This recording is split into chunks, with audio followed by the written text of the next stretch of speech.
Buenos días a todos, a mis hermanos y hermanas de la Iglesia Bautista Misionera Canaán de Heredia, Costa Rica. El Señor me los bendiga ricamente a todos, como lo ha hecho hasta el momento, y que lo continúe haciendo así. Amén. Continuamos con el estudio del libro de los principios, el libro de Génesis, y tenemos la historia de José y sus hermanos. Y una vez que él fue vendido a Potifar, el segundo después del rey, el principal ahí en el gobierno y administración del reino de Egipto, lo encontramos aquí ya pues que él está vendido como esclavo, pero Dios lo protege. Ese es el tema de la lección. José es protegido en Egipto y cubre la lección los capítulos 39 y 40 del libro de Génesis.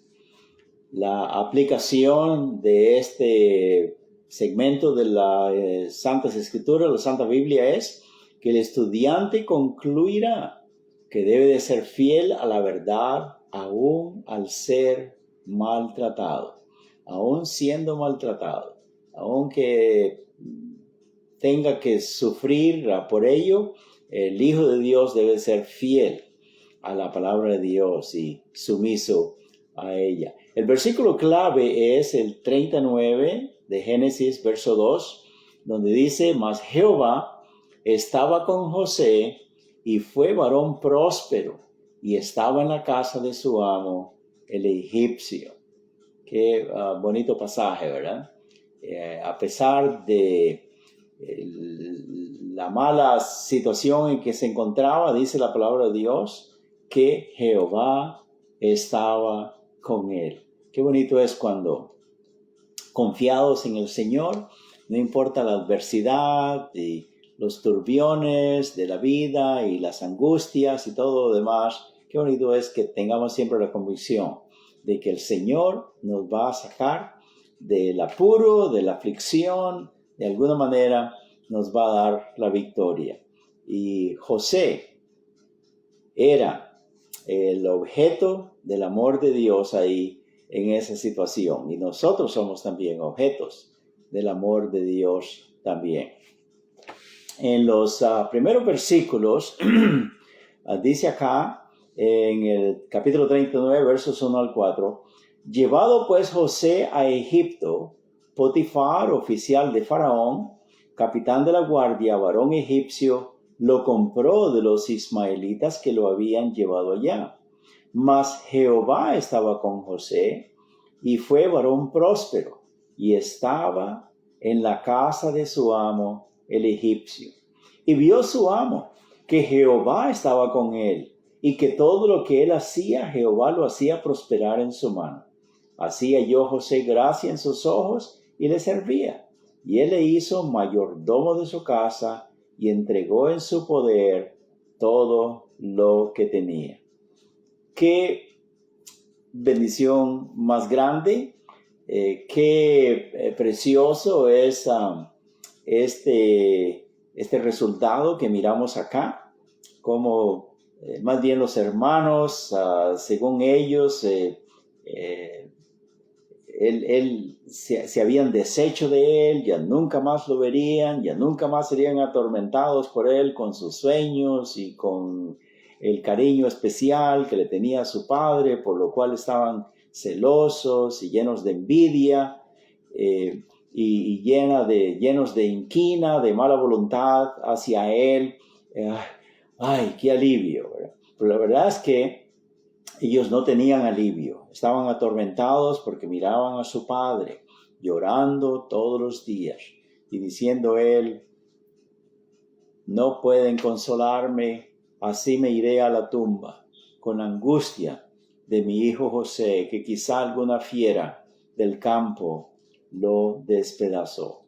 Y esto era un tormento para estos 11 hijos de José. De Jacob, ¿verdad?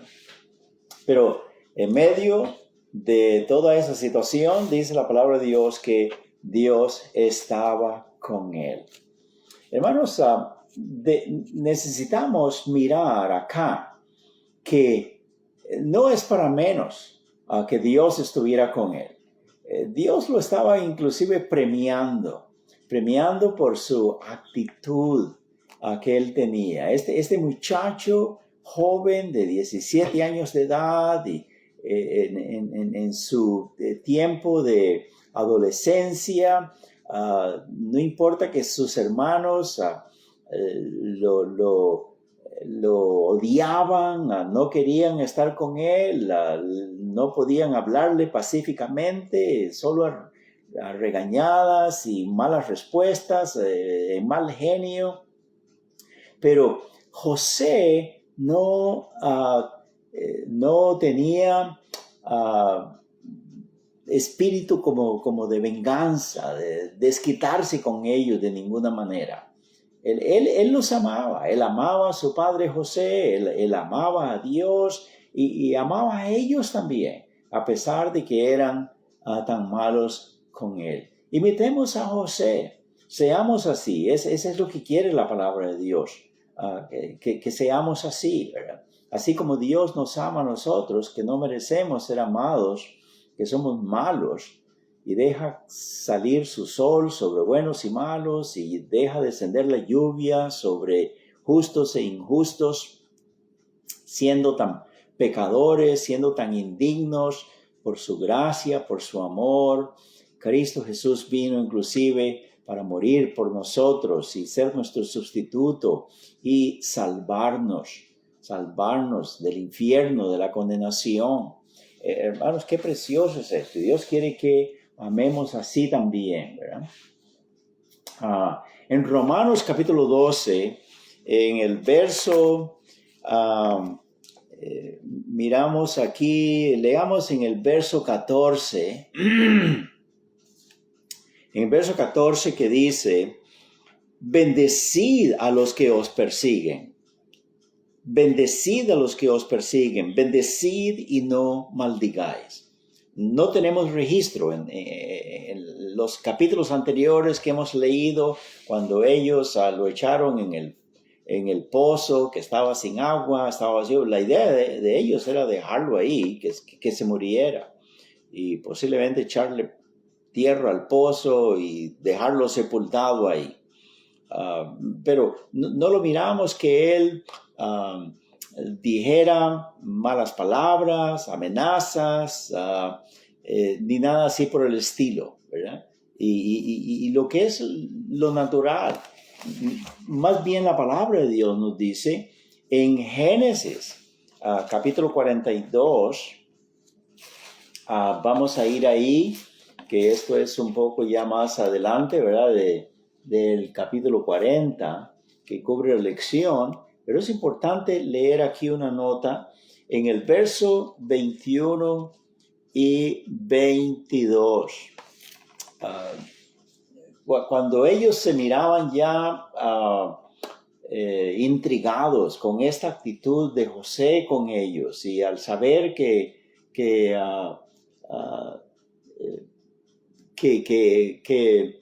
José estaba pidiéndoles, vayan, traigan a Benjamín y traigan a papá y todo lo demás.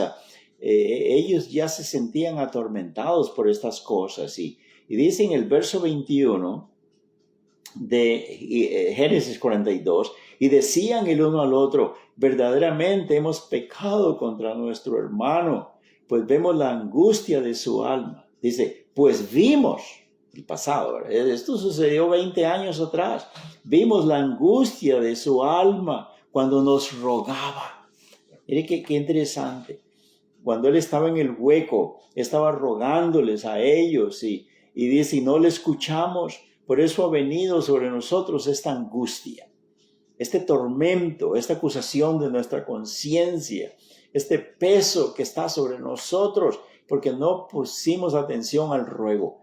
Ve cómo en vez de maldecir, en vez de amenazar, en vez de decirles malas palabras o algo así, más bien, hermanos míos, por favor, no hagan esto es malo. esto trae consecuencias de alguna manera. Esto les va a afectar a ustedes. Estoy quizá elaborando acá con palabras que quizá él no dijo, pero esa es la idea. Él estaba rogándoles, no, por favor, sáquenme de este pozo, no está bien lo que ustedes están haciendo.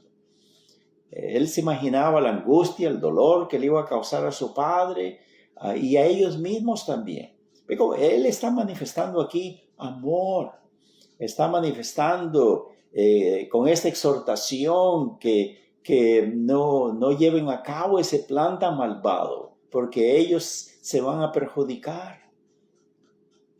Les estaba rogando. Y así pues, cuando vemos que esta es la actitud de él hacia sus hermanos, como dice el texto de Romanos capítulo 12, ¿verdad? Que más bien bendecid a los que os persiguen, a los que hacen mal contra ustedes. Bendecid y no maldigáis. Y de hecho que José estaba haciendo esto, que Dios quiere que nosotros tengamos esta actitud. Esta palabra bendecid es un verbo imperativo. Eso quiere decir es un mandato. Pero es tan en el griego como en el idioma inglés también implica la continuidad. Es un imperativo presente, constante.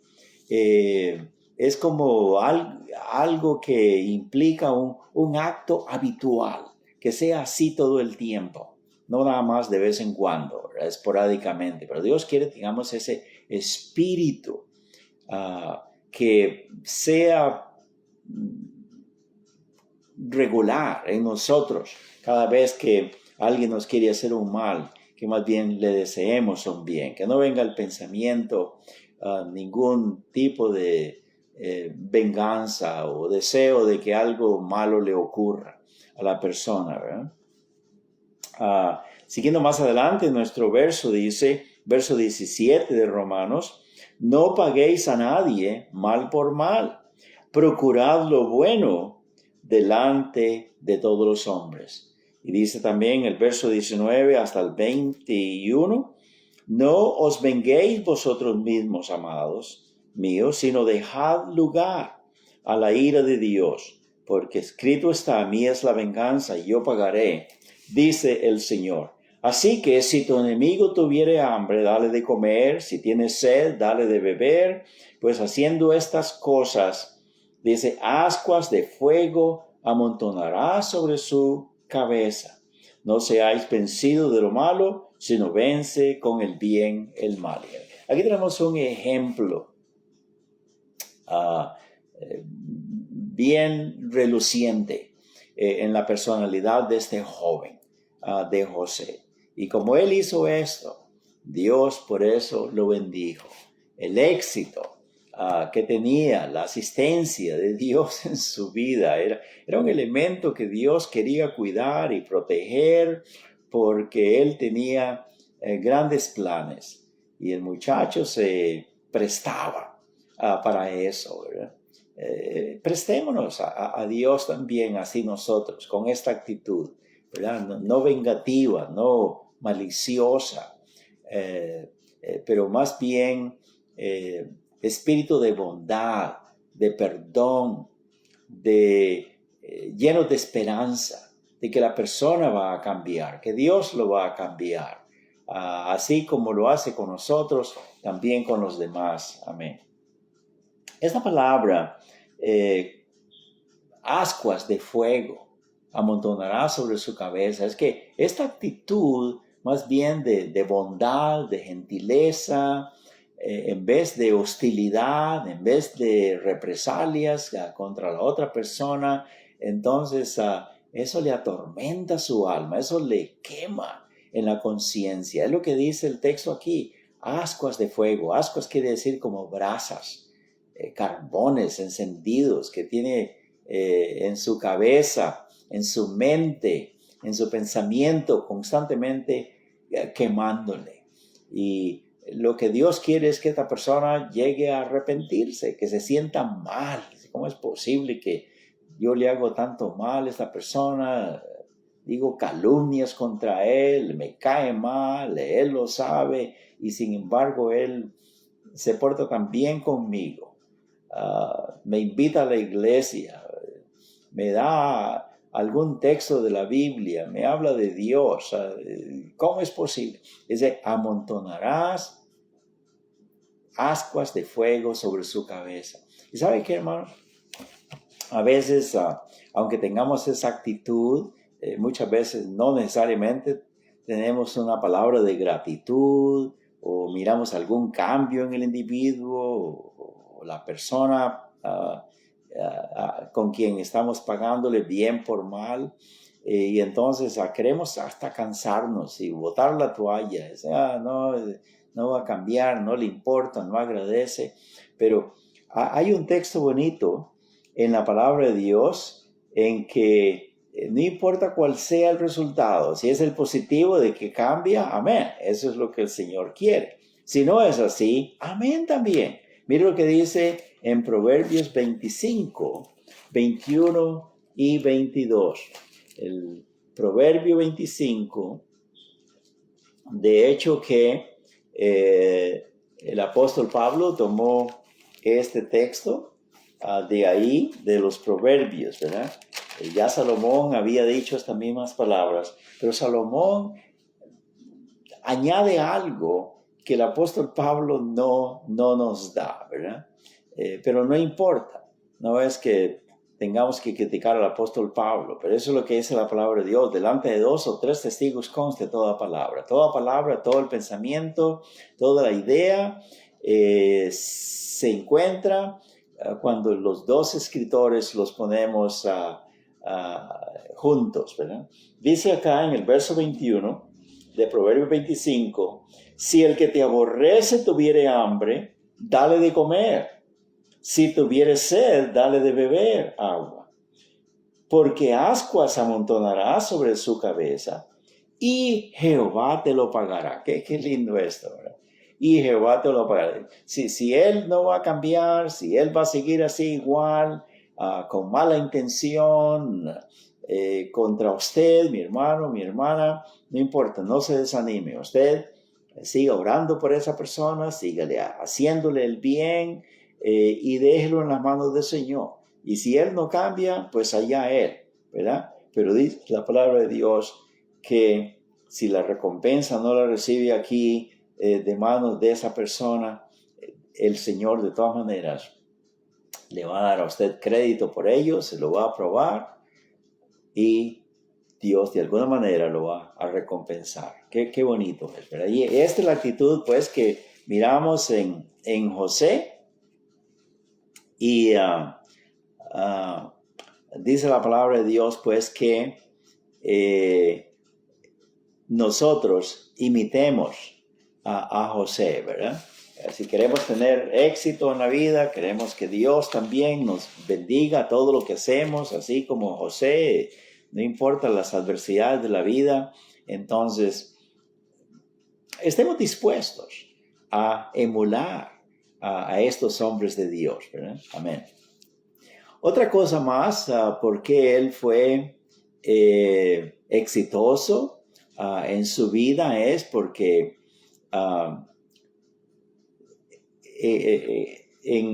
vamos a ver en los versículos que siguen, dice en el capítulo 39, versos 7 al 12.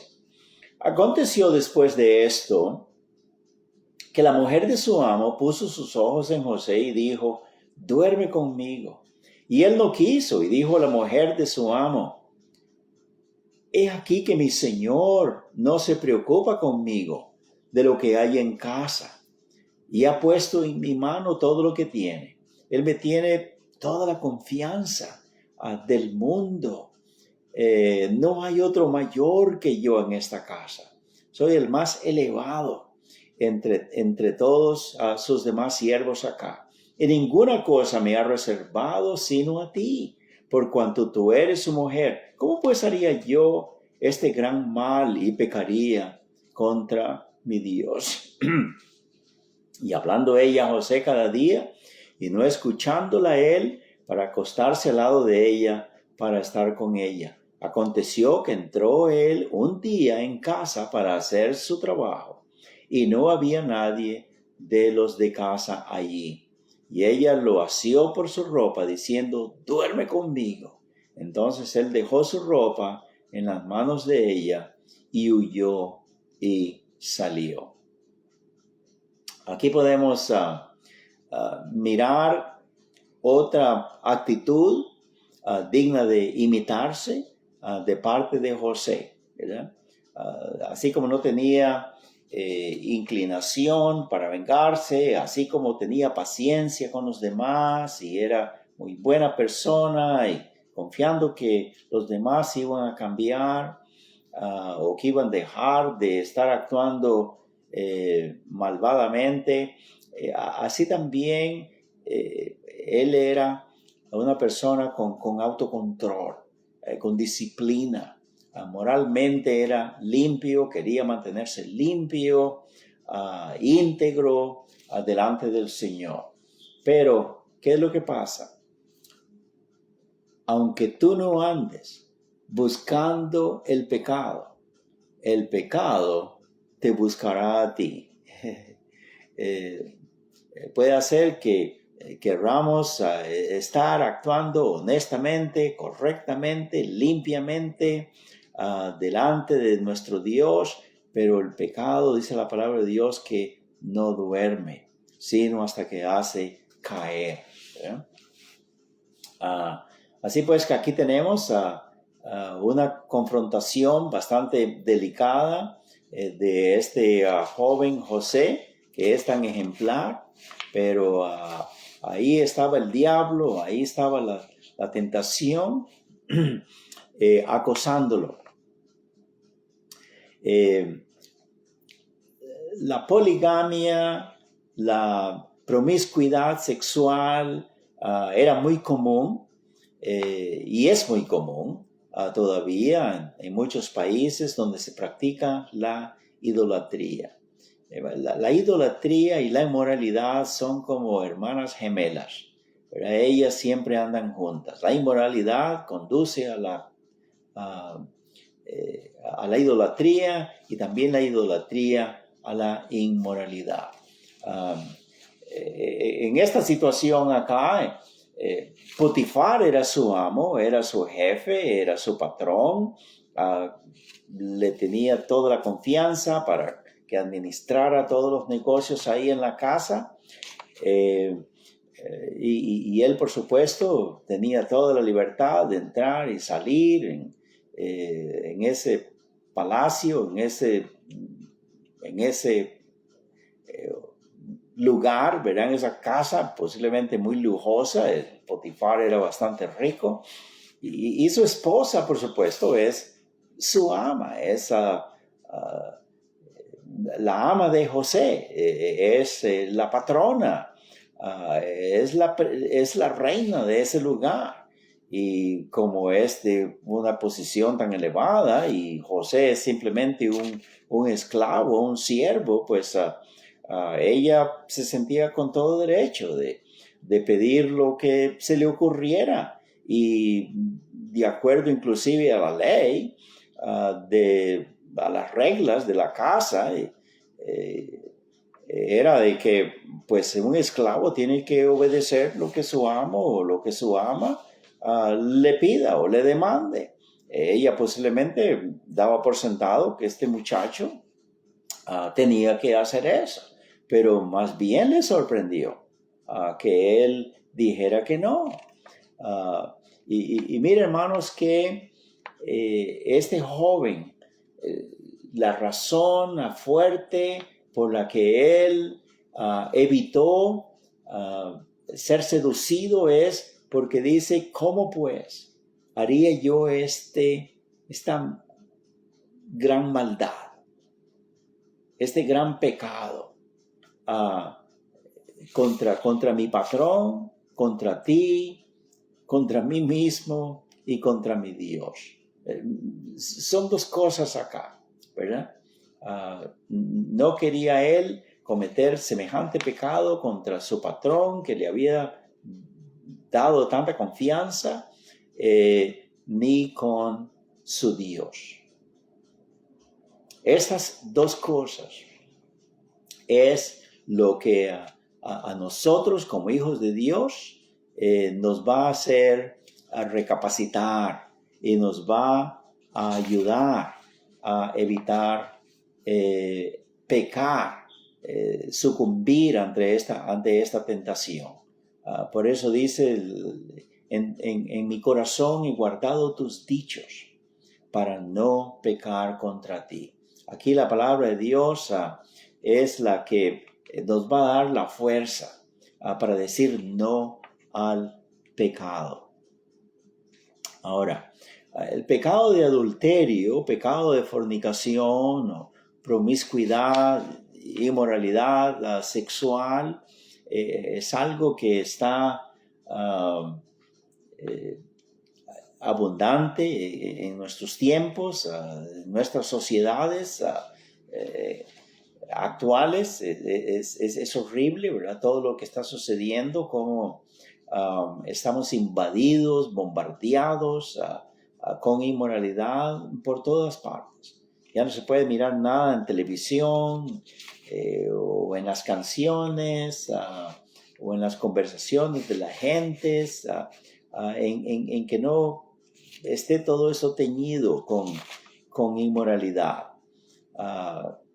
Es terrible.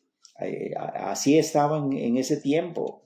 Como digo, la idolatría, la situación social, cívica, en ese tiempo era ok. Era ok. Y muchas veces también aquí en nuestros tiempos es como que sí, eso es ok, ¿verdad? Adulterio, fornicación y todo lo demás.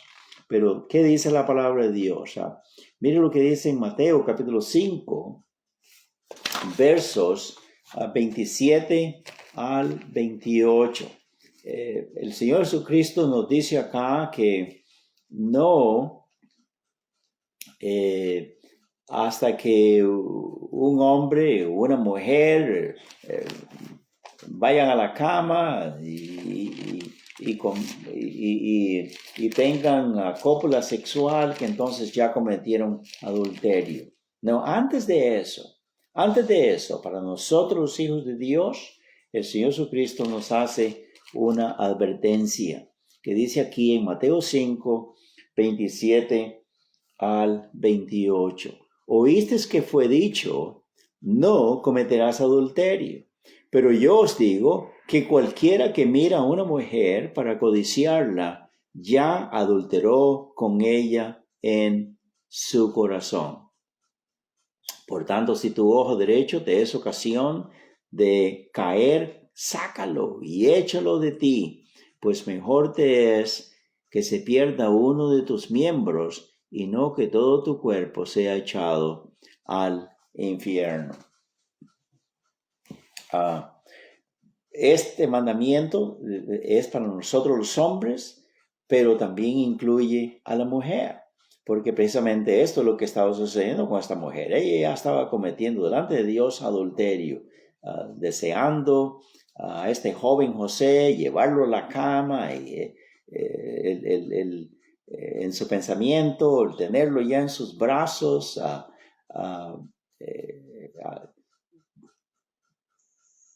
y tener este goce sexual con él, ya era pecado de adulterio. Y la palabra de Dios nos dice, pues sí, que esta es una advertencia. Nosotros los hijos de Dios, cada vez que vengan estos malos pensamientos, debemos pedirle perdón al Señor, tener esto presente. Y tal vez en nuestras oraciones, no tal vez, pero todo el tiempo en nuestras oraciones debemos incluir las palabras de David. David se sentía muy mal cuando él cometió también este pecado de adulterio y también indirectamente asesinar al pobre Urías, a su esposo, ¿verdad? Para desaparecer y esconder este mal proceder de él. En el Salmo 51, versos 1, versos 2, en la oración de David, dice así, Salmo 51, verso 2, lávame más y más de mi maldad y límpiame de mi pecado.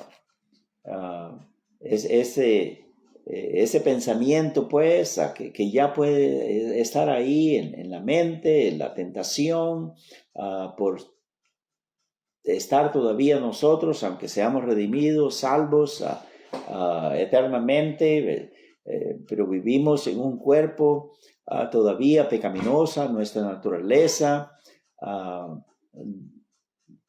de pecado, adámica, todavía acepta y tiende, se inclina a todo este tipo de cosas. Pero dice David, Señor, límpiame de todo este pecado, ¿verdad? Y en el verso 10 también dice, crea en mí, oh Dios, un corazón limpio. Qué bonito es tener un corazón limpio, ¿verdad? Que no nos esté reprendiendo, que no tengamos que estar con sentido de acusación, ¿verdad? Por estas cosas. Crea en mí un corazón limpio, renueva un espíritu recto dentro de mí. Amén. Porque nosotros somos hijos de Dios, así como era José también. Dice la palabra de Dios que nuestro cuerpo es templo del Espíritu Santo y que estamos exhortados a huir más bien de esta fornicación o de la inmoralidad. En 1 Corintios capítulo 6, versos 18 al 20 dice, huid de la fornicación. Cualquier otro pecado que el hombre cometa está fuera del cuerpo, mas el que fornica contra su propio cuerpo peca. ¿O ignoráis que vuestro cuerpo es templo del Espíritu Santo, el cual está en vosotros, el cual tenéis de Dios y que no sois vuestros? Porque habéis sido comprados por precio. Glorificad pues a Dios en vuestro cuerpo y en vuestro espíritu, los cuales son de Dios. Nuestro cuerpo, nuestra alma, todo nuestro ser fue comprado en la cruz del Calvario, ahí en el monte del Gólgota. El Señor Jesús derramó su sangre y con esa sangre preciosa nos compró a nosotros, nos redimió y por eso le pertenecemos a Él doblemente porque Él nos creó, le pertenecemos y porque Él, estando perdidos, nos redimió. Doblemente le pertenecemos a Él. El precio que Él pagó fue su sangre divina que derramó para limpiarnos de todo pecado y de toda maldad. Y por eso dice la palabra de Dios que somos templo más bien ahora del Espíritu Santo. En el verso 13 dice, las viandas para el vientre, las comidas, los platos de comida para el estómago y el estómago para las comidas. Dice en el verso, continuando, dice, por tanto, a lo uno como a lo otro destruirá Dios, pero el cuerpo no es para la fornicación, sino para el Señor y el Señor para el cuerpo. Qué lindo es, ¿verdad? Que nos alejemos de estas cosas y alejarse quiere decir huir, correr, así como hizo José, aunque su ropa quedó ahí, porque esta mujer se la rompió y la usó también después para acusarlo y salir con la calumnia de que él había tratado de seducirla y violarla y todo lo demás, y era una calumnia, era una mentira, ¿verdad? Pero dice la palabra de Dios, ¿qué es lo que tenemos que hacer? Huir de esa de ese pecado, porque todo pecado dice que está fuera del cuerpo, pero dice que es un pecado contra nuestro mismo cuerpo, ¿verdad? Mentir, calumnias, robo, hay tantas cosas, ¿verdad? Que podemos hacer, cometer delante de Dios, pedirle perdón, pero nuestro cuerpo no es afectado, es más nuestra mente, nuestra alma, nuestra conciencia, y le pedimos perdón al Señor. Pero la fornicación es pecado más grave, más serio, porque lo cometemos contra nuestro mismo cuerpo, ¿verdad? Y que es el templo del Espíritu Santo, ¿verdad? El Señor nos ayude y nos dé ese espíritu resuelto que tuvo José, ¿verdad? De no pecar contra la casa de Potifar, contra su hogar, contra Dios, contra él mismo. Vivimos en una sociedad, por supuesto, en que hay mucha promiscuidad sexual, fornicación, homosexualismo, etcétera, etcétera, aún aprobado por la ley de la tierra, lo cual no es aprobado por la ley del cielo, por la palabra de Dios, y estamos bombardeados con esta inmoralidad. Pero aún así, la palabra de Dios nos dice qué es lo que tenemos que hacer, ¿verdad? En Efesios, capítulo 5, versos 11 al 14, Efesios, capítulo 5, versos 11 al 14, dice: y no participéis de las obras infructuosas de las tinieblas, sino más bien reprendedlas, porque vergonzoso es aún hablar de lo que ellos hacen en secreto.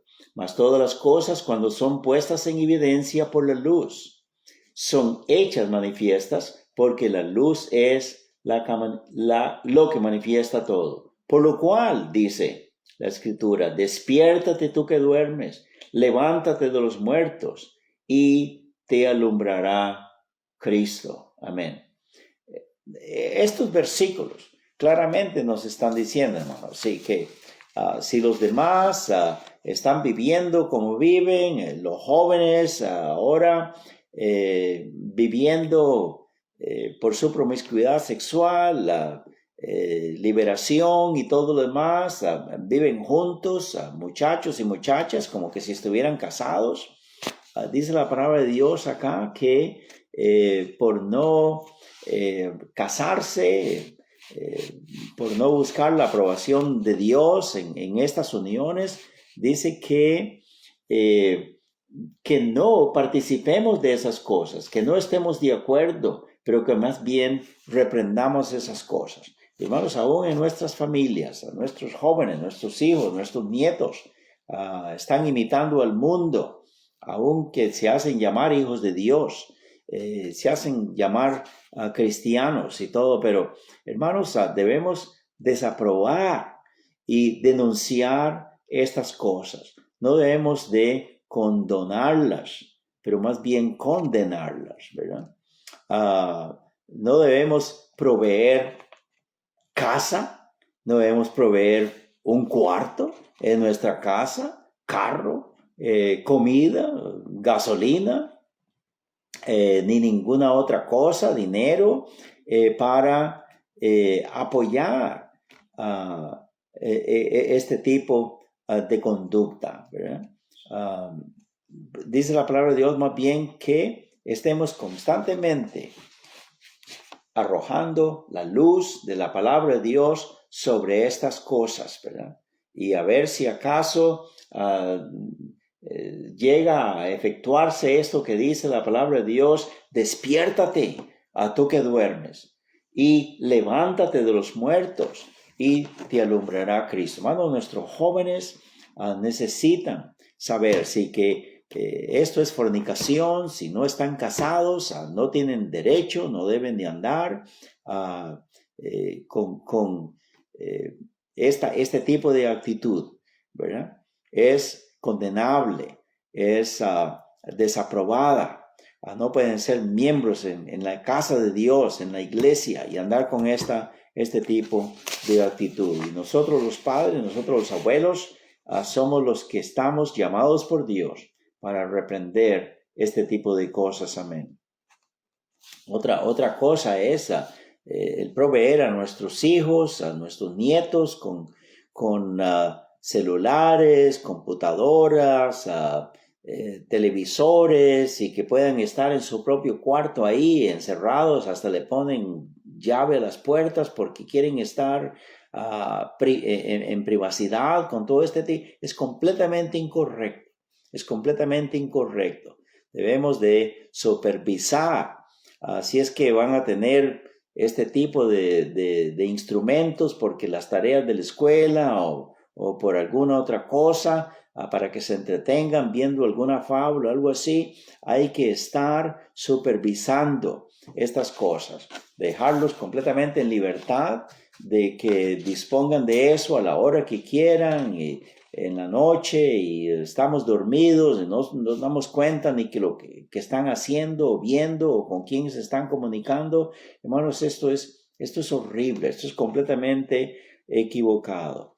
Nosotros nos hacemos culpables delante de Dios de ayudar a Satanás, al diablo, al mal, al pecado, para que se contaminen la mente a nuestros niños y para que destruyan sus vidas.